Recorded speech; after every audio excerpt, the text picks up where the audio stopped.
أعوذ بالله من الشيطان الرجيم. بسم الله الرحمن الرحيم.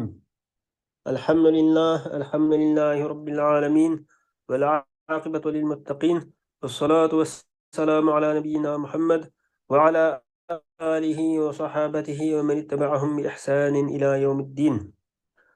اللهم لا علم لنا إلا ما علمتنا إنك أنت العليم الحكيم.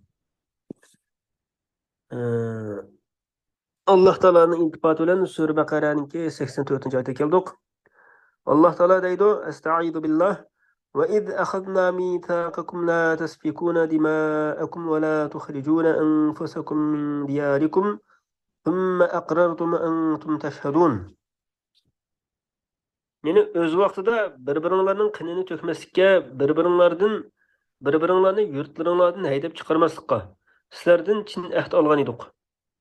Keyin buni yana ahdini e'tirof qilgan edinglar. Buningga o'zinglar guvohsizlar.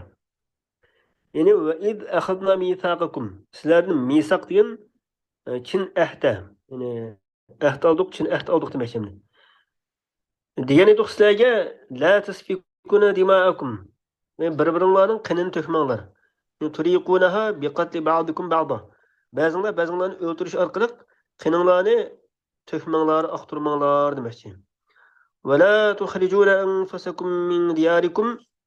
Yani sizlarning ba'zinglarni yurtidan chiqarib etmasin deb mushnunga ahd olgan edik. Ondan sizlar bu ahdini qabul qilgan edinglarni, iqror qilgan edinglar. Halbuki sizlar o'zinglarga guvohsizlar. Buningga o'zinglarning ishlar qilganligiga o'zinglar guvoh bo'lgan edinglar. Guvohsizlar. Thumma antum haula'i taqtuluna anfusakum. Ondan sizlar bo'lsanglar, o'shalarni o'zinglarni o'ldirdinglar. Yani keyin sizlar ahdini buzib, bir-biringlarni o'ldirdinglar. İçinglardan bir turkum kishilarni yurtidan haydab chiqardinglar. Yine o'zinglarni o'ldirdinglar desa, shu o'zining qarindishini o'tasa, o'ziga o'tgan o'xshash bo'lganligi uchun shu anfusakum deb keltirgan bo'lishi mumkin. Ma oyatda. Ba'zinglarni o'ldirish orqali qashda bir-biringlarni o'ltadinglar va sizlarning ichinglardan bir firqini yurtlaridan haydab chiqardinglar. Tazahiruna alayhim bil ismi vel udvan. Ve düşmanlık qilish bilan ularning qarshi tarafidagilarga yordam berdinglar. Yani tazahiruna deb o'qilgan.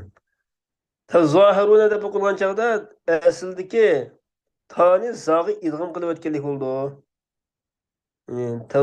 Tazahiruna deb o'qilgan ekan. Yeni bir qiraatda taxfif bilan o'qilgan. Yani tazahiruna alayhim. Azamash Qur'onda o'qilayotgan qiraat shu tazahiruna. Yeni bir qiraatda tazahiruna deb o'qilgan. Bu tata'anuna, yani o'zaro hamkorlashgan edinglar. Nimaga desa, gunoh bilan va dushmanlik qilish bilan oshlarni bir kishilarni yurtidan haydab chiqarib o'tishga o'zaro hamkorlashgan edinglar. Va iyatukum sara faduhum. Agar ular sizlarning yaninglarga asir bo'lib kelsa, ularga fidya berdinglar. Yani fidya berib qutqizib oldinglar demoqchimni. Yeni bir qiroatda asra deb o'qilgan ekan. Taftuhum, tufaduhum deb ikki xil qiroat bor ekan manada. Yani tunqiduhum minal asri bil mali ve gayrihi. Mal berish bilan va undan boshqa ishlar bilan ularni asirlikdan qutqizgan edinglar. Umuman sizlarga ahd qilgan ishlar qatoridan edi. Yani bu yerda Alloh taolo ahd qilgan ishlardan, ulardan ahd misoq qilgan ishlar qatoridan bir-biringlarning qinini to'kmaysiz deb ahd misoq qilgan, yana biri bir-biringlarni yurtidan haydab chiqarib o'tmaysiz deb ahd misoq qilgan. Ve şundaklar bir-biringlarni işte fidye berish şeklinde ahd misoq ilingan ekan. Halaqa düşmanın qo'lidan qutqizib olish uchun qarindishini. Mushunda bo'lsa, ular yuqoridagi ikki ishqa amal qilmadi. Qinini to'kmaslik va bir-birining yurtini haydab chiqarib qatorliq ishlarga amal qilmadi. Lekin dushmanning qo'liga tushib qolgan chog'da ularni fidye berib qutuldirib olgan ishqa amal qildi. Şuna miyada ve huve muharramun aleykum ihracuhum. Halbuki bu ularni yurtidan haydab chiqarib o'tish sizlarga harom qilingan edi. U muttasilun bi qawlihi ve tukhrijuna. tuxrijuna deganga aloqada deydi bu gapni. Bu cümle ikisinin otursa i'tiroz, ya'ni qistirma cümle bu. Ya'ni kama hurrima tarkul fidai. Xuddi fidya berishni tark etish harom qilingandek degan bo'lgan. Yani fidya berib qutuldirib olmagan bo'lsang, bu harom bo'ladi. Lekin fidya berib qutuldirib oldi. Buni amal qildi yo'q, lekin yurtini haydab chiqarib etmaslik qarta aniga amal qilmadi. Ahdiga amal qilmadi. Yani Bani Qurayza qabilasi Avs qabilasiga ittifoqlash bo'lgan edi deydi. Aslında ittifoqlashgan edi. Bani Nazir qabilasi Yahudiylarniki, Xazraj qabilasidan ittifoqlashgan edi. Her bir firqa o'zining ittifoqdoshlari bilan o'zaro urushadi deydi. Her bir firqa o'zining ittifoqdoshlari bilan qo'shilib, qarshi taraf bilan işte urushadigan gap. Ularning diyorlarini xarob qiladi va ularni yurtini haydab chiqarib o'tadi. Agar ular asirga olinib qolsa, ularga fidya beradi. Shundan ulardan nima uchun ular bilan urush qilisizlar-yu, yana ularga fidya berib qutuldirib olsa degan chaqda ular dedi, biz fidya berishga buyurildik. Bizga buyurilgan ekan, shuni amal qildik deydi ekan. Unda bo'lsa nima ish ular bilan urush qilisizlar? Bumi buyurilgan ish bo'lsa degan chaqda ular deydi ekan, haya'an yustadilla hulafauna. Bizning ittifoqdoshlarimizninki xor qilinib qolishidan, hayo qilganlik yusidan işte urush qildik deydi ekan. Aytdi Alloh taolo: "Afatu'minuna bi ba'dil kitabi va takfuruna bi ba'd." Sizlar kitobning ba'ziga iymon etib, ba'ziga kufrlik qilamsizlar. Yani ba'zi iymon etgan, ba'zi fidya berish deydi. Yani fidya berishga qatorliq ishlarga amal qilib, urush qilmaslik va yurtidan haydab chiqarmaslik va mush ishlar qarta o'zaro hamkorlashmaslikdan iborat. Mush ishga kufrlik qilamsizlar. Kitobning ma qismiga kufrlik qilamsizlar. deydi. Fama jazaa'u man yaf'alu zalika minkum illa khizyun fil hayatid dunya. Sizlarning ichinglardan oshini qilgan kishilarning jazosi nima emasdir, faqat xorliqdir. Hayoti dunyoda xor bo'lishdir. Qiyomat kuni ular qattiq azobga qaytarildi. dedi. Yani sizlardan shunday qilganlarning jazosi faqat hayoti dunyoda xorliq qilish, qiyomat kuni qattiq azobga duchor bo'lishdir. Alloh taolo qilmishinglardan g'ofil emasdir, dedi. Hayoti dunyoda qanday xor qilindi desa, Bani Qurayza qabilasini o'ldirishdan xor bo'ldi. Vaqat xazu va nafiyin nadiri ila Sham. Bani Nazir qabilasini Shamga surgun qilish bilan işte xor bo'ldi ular deydi.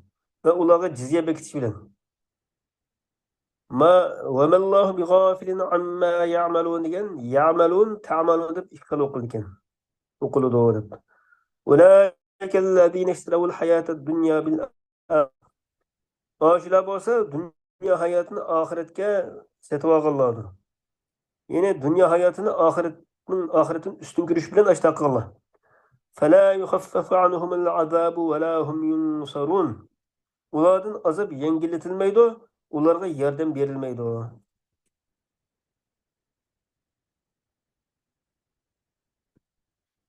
Ularga yordam qilinmaydi demoqchi ekan.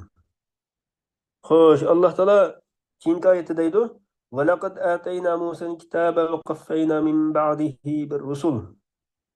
Wa atayna Isa ibn Maryam al-bayyinati wa ayyadnahum bi ruhil qudus." Yani biz Musaga kitobni, ya'ni Tavratni berdik. Ve Musa'nınkin nurgun peygamberlerini evettik. Yani etba'nahum rasulun fi ithri rasulin. Bir peygamberninki yeni bir peygamberini ergeçtirip işte evettik. Ve İsa İbni Meryem oğlu İsa'ga nurgun hüccetlerini ata kıldık. Yani nurgun beyinatı murat mucizeler diyen mülke nurgun mucizelerini ata kıldık. Kudu ölüklerini tildürgen okşaş, karguni ve ak keselini davalap sakatkan okşaş deydim. Muayyadnahum bi ruhil qudus. Ve o İsa Aleyhisselam'ı yine ruhul kudusunu güçlendirdik.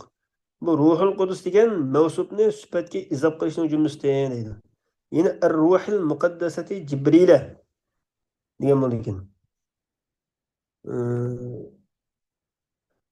Ruhni Qudusqa mana izab qildik demoqchi. Yani ruh, muqaddas ruh Cibril'dir. Yani nima uchun desa, bu Cibril alayhisolamning pok bo'lganligi uchun ashta Cibril alayhisolam bilan kuchlantirdik degan bo'ldi ekan. Yasiru ma'ahu haythu sara. Yani Cibril alayhisolam shu Isa alayhisolam bilan mang'atdi, u nega mangsa. Ashta turuqliq sizlar tuz yo'lda, durust yo'lda bo'lmadinglar. Alam tastaqimu. أفكلما جاءكم رسول بما لا تهوى أنفسكم استكبرتم. Qachoniki sizlarga bir payg'ambar sizlarning nafsinglar yaxshi ko'rmaydigan, yoqtirmaydigan narsani olib kelsa, sizlar uningga ergishishdan bosh tortdinglar. Yana haqiqatni olib kelsa, sizlar uning ergishishdan bosh tortdinglar. Bu yerda kullamaning javobi istifhomning o'rnida edi. Ya'ni bosh tortdinglarmi demak. Bu yerdagi maqsad bunida iroda qilgan narsa ularni ayblashdir. Ya'ni sizlar mushundoq yomon ishni qilgan edinglar demoqchi. فَفَرِيقًا كَذَّبْتُمْ وَفَرِيقًا تَقْتُلُونَ. Ularning ichidan bir firqani yolg'on chiqardinglar. Sizlar shu payg'ambarlarning ichidagi bir firqani yolg'on chiqardinglar. İsa alayhisolamga o'xshash, ashta ba'zi payg'ambarlarni e'tirof qilmay yolg'on chiqardinglar. Va fariqan taqtulun.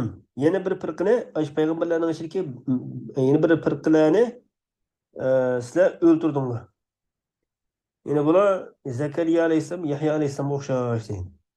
Ya taqtulun degan muzari bo'lib, mazi, ya'ni o'tib ketgan bir holatni hikoya qilish uchun shu muzari holatga kelgan. Kelgan zaman shaklida keltirgan. Va qalu qulubuna gulf. Ular payg'ambarga, ya'ni zonlik qilish ustidan bizning qalblarimiz taqilib qolgandir deyishgan edi. Gulf degan ag'lafning ko'pligi deydi. Ular dillarimiz pardlangan dedi. Undaq emas, ularning kufri sabablik Alloh ularga la'nat qildi. Ulardan iymon etganlar nihoyat oz. Gulf degan ag'lafning ko'pligi bo'lib, mughashshatun bi aqtiyatin fala ta'i ma taqulu degan bo'ldi ekan. Ya'ni bizning qalblarimiz shunda bir pardalar bilan qoplanib ketgan. Sen aytgan narsani anqara olmaydi demoqchi ekan. Buni qarta Alloh taolo dedi. Belki yine ulasının qalbinglar lanatib ketgani shunda olsinmi, balki izrob uchun kelgan deydi. Yani la'anahumulloh. Allah ularga la'nat qildi. Ularni o'z rahmatini yiroq qildi va ularni haqni qabul qilishdan xor qildi. Bi kufrihim. Ularning kofir bo'lganliklarining sababi bilan. Va laysa adamu qabulihim li khalalin fi qulubihim. Ularning qabul qilmasligi ularning qalbidagi bir nuqsonning bo'lganligi uchun emas. Ularning haqni qabul qilmasligi ularning qalblarida bir nuqsonning bo'lganligi uchun emas. Yani balki ularning shu kofir bo'lganliklari uchun mushta bo'lgan emas. Faqalilan ma yu'minun. Sizlar az iymon etisizlar. Bu yerga ma yu'minunki ma ziyoda. Bu qillatni, ozlikni ta'kidlash uchun shuni kelgan.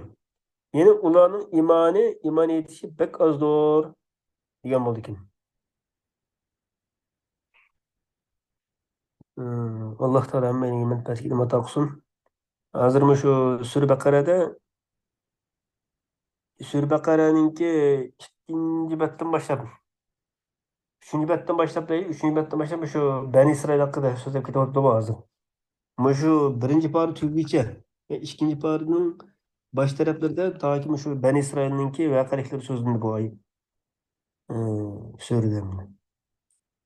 Bu Bani Isroil qavmininki shundoq nurg'un xatoliklari, ozg'unliklari, joyliklari bo'lg'achqa Alloh taolo bular haqida kamida tafsili to'xtalgan ekan. Alloh taolo hammalarni haq ustida mustahkam turishga nasib qilsin, hammaning manfaatiga mato qilsin. Va axiru da'vana alhamdulillahi robbil alamin.